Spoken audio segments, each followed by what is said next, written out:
Нигә сөйләп китим әле. Теге урысларда инде ул анекдот сөйләр инде шулар бит, бездә мәзәк диләр инде.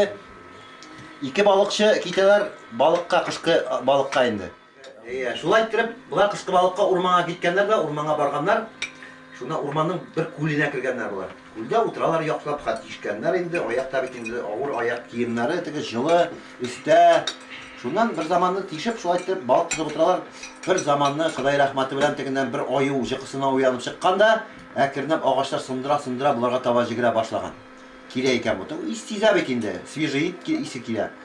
Шунага тегенең берсе тиз генә рюкзагын ачканда, тегеннән кроссовкалар чыгаргандай аягындагы теге җылы бутыйларын салып ташлаганда кроссовканы аякка бәйләп ята икән. Икенче әйтә син дурак что дип әйтә ди. Кая бармакчы буласың син? Җигереп кутылмакчы буласың әллә ди. Теге дәшми ди һаманда. Ник әзерләнмә инде дитмә бәрә ул. Менә аю 40 км/сәгать тизлек белән чаба. Буны без максималь чапсак 12-15 белән чабаларга можем. Син бәрә кыта алмыйсың. Монда ул әзерләнә ки, я сугышырга кирәк аңа каршы дип әйтә ди. Я каршы торырга агаш һәм тоже бесполезно бәрә менә чак дип әйтә ди.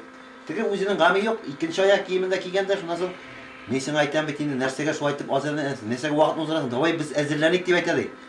Юк дип әйтә ди. Минем аюны куып җитәмәм, инде андашым юк. Мин главный сине узып чабуга кирәк дип әйтә.